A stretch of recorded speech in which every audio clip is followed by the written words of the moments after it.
Your Highnesses, Your Excellencies, ladies and gentlemen, नमस्कार।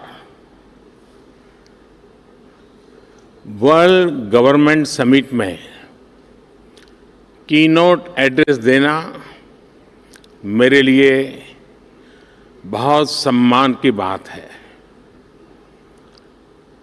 और मुझे तो ये सौभाग्य दूसरी बार मिल रहा है। मैं हिज हाइनेस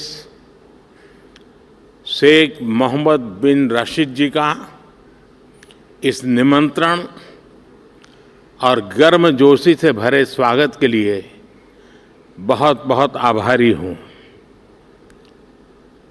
मैं अपने brother his highness Sheikh Mohammed bin Zayed का भी आभार व्यक्त करता हूं।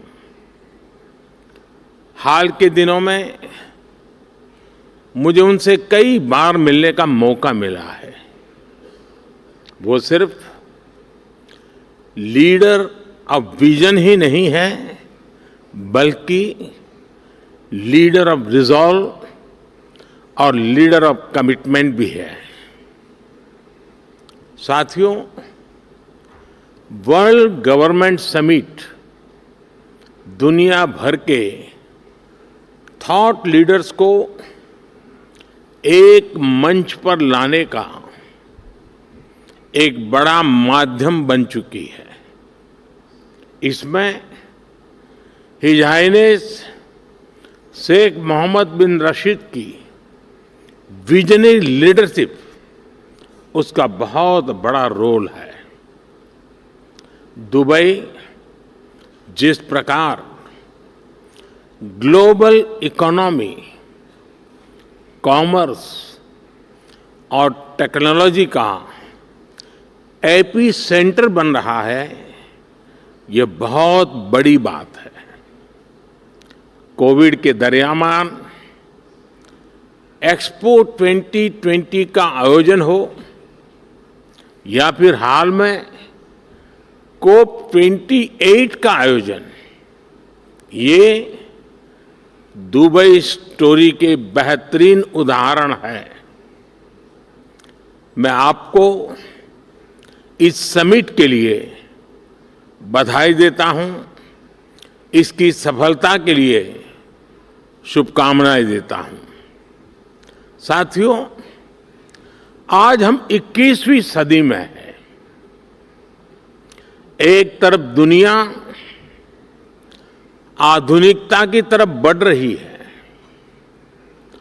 तो पिछली सदी से चले आ रहे चैलेंजेस भी उतने ही व्यापक हो रहे हैं।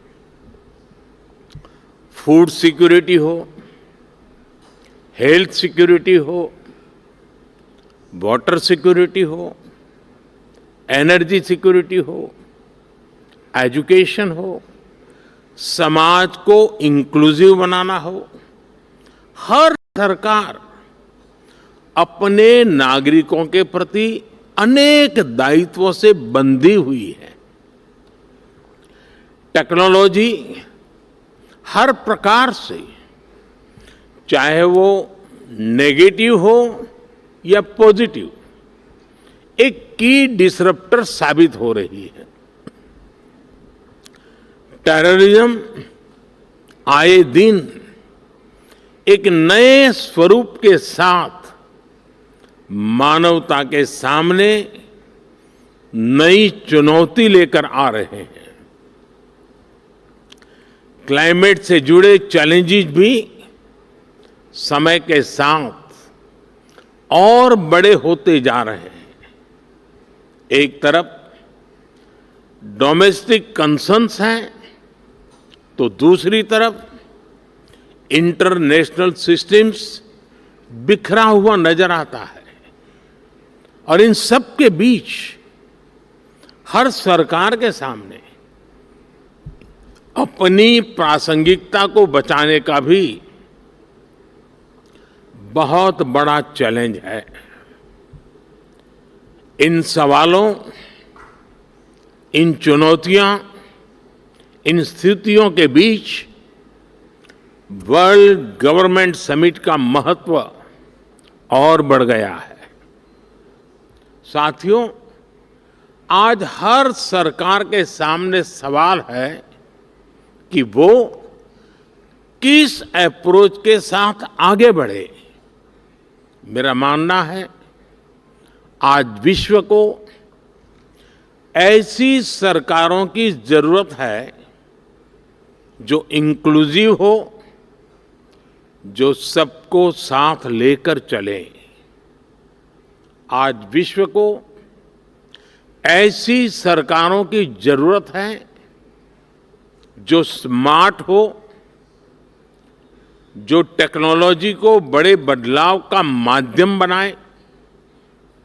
आज विश्व को ऐसी सरकारों की जरूरत है जो क्लीन हो, जो करप्शन से दूर हो, जो ट्रांसपेरेंट हो।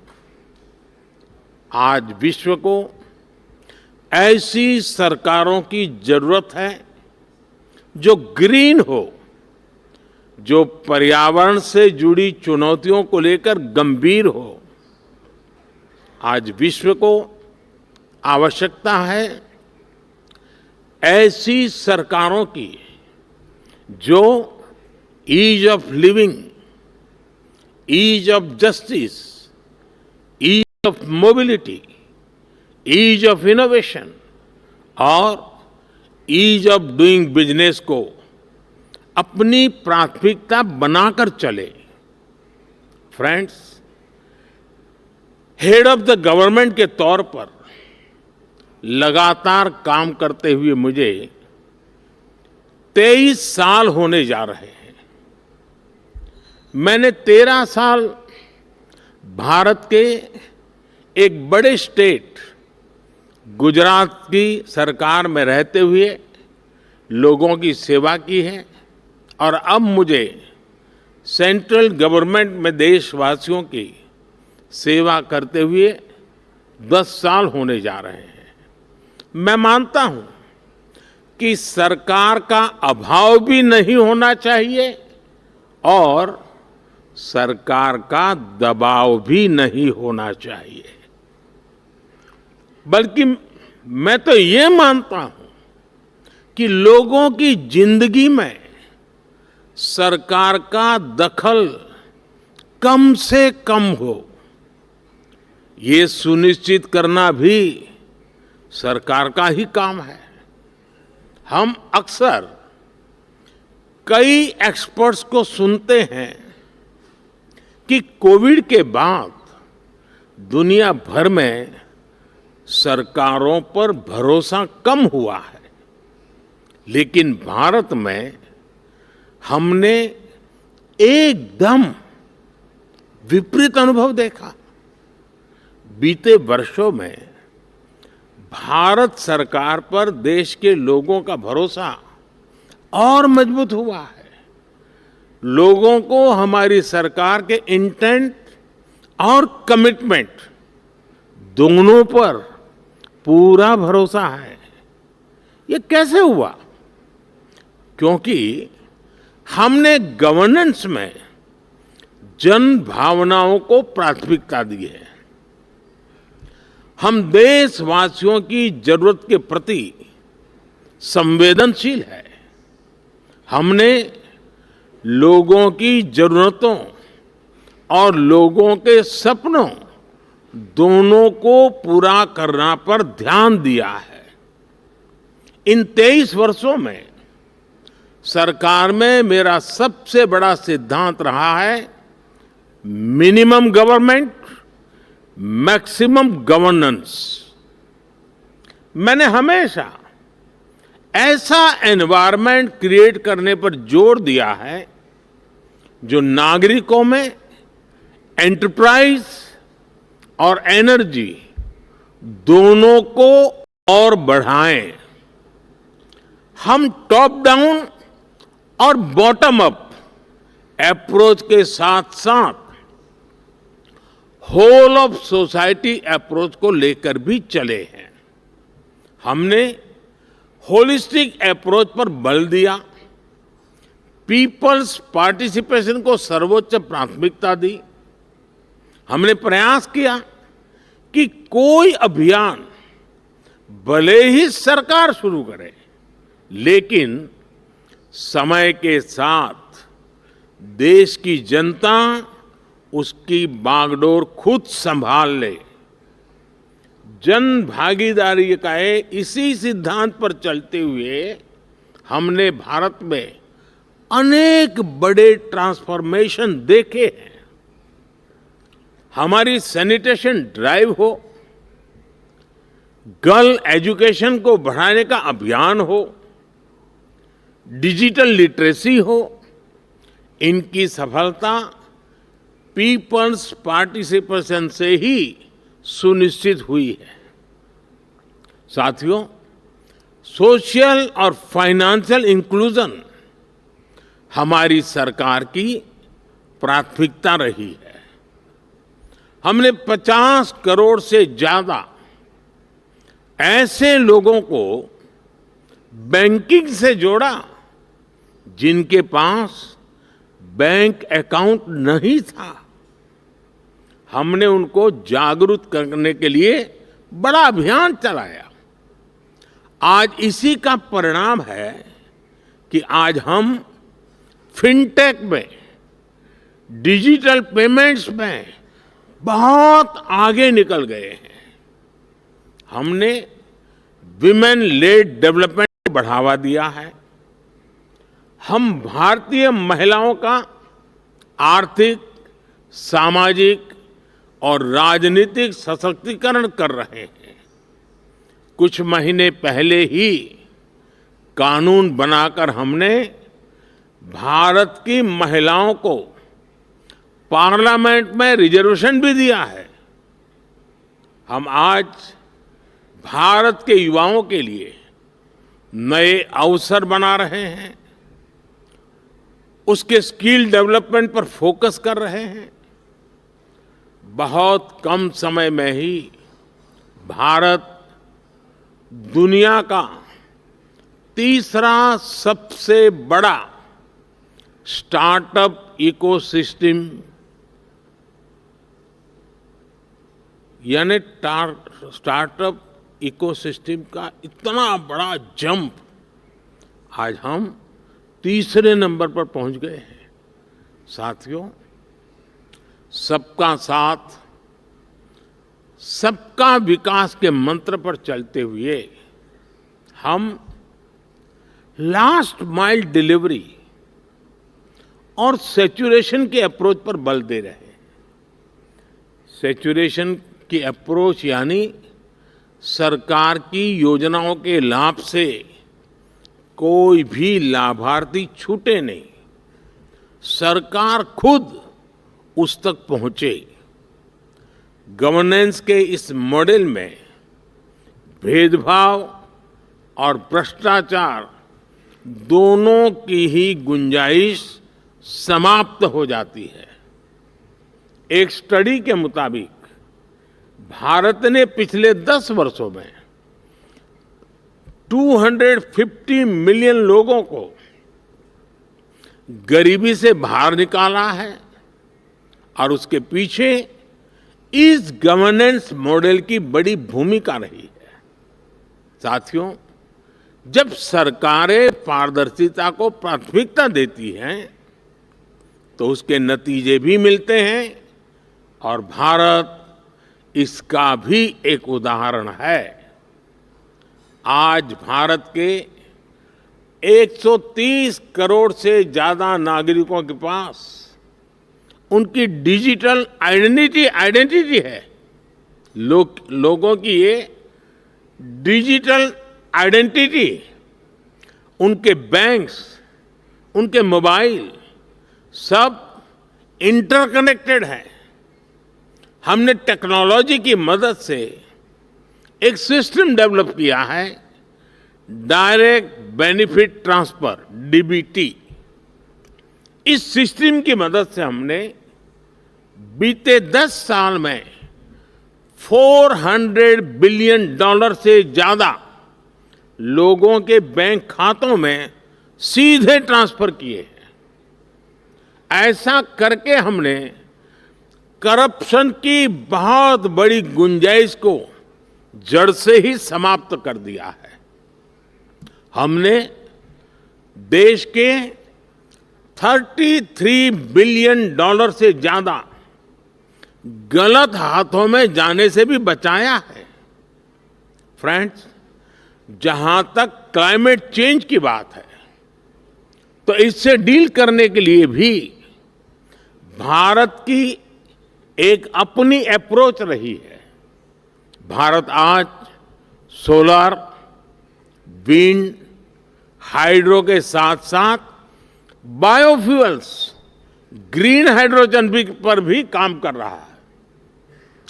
हमारी संस्कृति हमें सिखाती है कि प्रकृति से जितना हासिल किया है उसे लौटाने का प्रयास भी करना चाहिए। इसलिए भारत ने विश्व को एक नया मार्ग सुझाया है, जिस पर चलते हुए हम पर्यावरण की बहुत मदद कर सकते हैं। ये मार्ग है मिशन लाइफ, यानी लाइफस्टाइल फॉर एनवायरनमेंट का। ये मिशन प्रो प्लेनेट पीपल का रास्ता दिखाता है। हम कार्बन क्रेडिट की अप्रोच को भी काफी समय से देख रहे हैं। अब इससे आगे बढ़कर हमें ग्रीन क्रेडिट के बारे में सोचना चाहिए। इसकी चर्चा मैंने यहां दुबई में ही COP28 के दौरान बहुत विस्तार से की थी। साथियों, जब हम फ्यूचर की तरफ देखते हैं तो हर सरकार के सामने आज अनेक प्रश्न हैं। हम अपनी नेशनल सॉवरेनिटी और इंटरनेशनल इंटरडिपेंडेंस में बैलेंस कैसे बनाएं? अपने नेशनल इंटरेस्ट के लिए काम करते हुए इंटरनेशनल रूल ऑफ लॉ के प्रति अपनी कमिटमेंट पर कायम कैसे रहे? नेशनल प्रोग्रेस का विस्तार करते हुए हम ग्लोबल गुड के लिए ज्यादा से ज्यादा कंट्रीब्यूट कैसे करें? हम अपने कल्चर और ट्रेडिशन से विजडम लेते हुए भी यूनिवर्सल वैल्यूज को समृद्ध कैसे करें? हम डिजिटल टेक्नोलॉजी का लाभ लेते हुए उसके नकारात्मक प्रभावों के उन प्रभावों से समाज को कैसे बचाएं? हम वैश्विक शांति के लिए प्रयास करते हुए आतंकवाद के खिलाफ कैसे मिलकर काम करें? आज जब हम अपने देश को ट्रांसफॉर्म कर रहे हैं तो क्या ग्लोबल गवर्नेंस इंस्टीट्यूशंस में भी रिफॉर्म नहीं होना चाहिए? ऐसे अनेक सवाल हमारे सामने है। इन सारे सवालों को ध्यान में रखते हुए ही हमें अपनी सरकारों को दिशा देनी है, फ्यूचर प्लानिंग करनी है। हमें मिलकर कोहेसिव, कोऑपरेटिव और कोलैबोरेटिव वर्ल्ड की वैल्यूज को प्रमोट करना होगा। हमें डेवलपिंग वर्ल्ड के कंसर्न्स और ग्लोबल डिसीजन मेकिंग में ग्लोबल साउथ की भागीदारी को प्रमोट करना होगा। हमें ग्लोबल साउथ की आवाज सुननी होगी, उनकी प्राथमिकताओं को सामने लाना होगा। हमें जरूरतमंद देशों के साथ अपने रिसोर्सेस और अपनी कैपेबिलिटीज को शेयर करना होगा। हमें एआई, आर्टिफिशियल इंटेलिजेंस और क्रिप्टो करेंसी, साइबर क्राइम, ऐसे पैदा हो रही चुनौतियों के लिए ग्लोबल प्रोटोकॉल बनाने होंगे। हमें अपनी नेशनल सॉवरेनिटी को प्राथमिकता देते हुए इंटरनेशनल लॉ की मर्यादा भी रखनी होगी। इन्हीं भावनाओं पर चलते हुए हम न केवल सरकारों के सामने उपस्थित चुनौतियों का समाधान करेंगे, बल्कि विश्व बंधुत्व को भी मजबूती देंगे। एक विश्व बंधु के रूप में भारत इसी सोच के साथ आगे बढ़ रहा है। अपनी G20 प्रेसिडेंसी के दौरान भी हमने इसी भावना को आगे बढ़ाया। हम one earth, one family, one future, इसी भाव से चले। फ्रेंड्स, हम सभी के पास गवर्नेंस को लेकर अपने एक्सपीरियंसेस है। हमें न सिर्फ एक दूसरे के साथ काम करना है, बल्कि एक दूसरे से सीखना भी है। यही इस समिट का भी लक्ष्य है। यहां से निकले सॉल्यूशन दुनिया के फ्यूचर को शेप करने वाले होंगे। इसी विश्वास के साथ आप सभी को बहुत बहुत शुभकामनाएं। Thank you very much.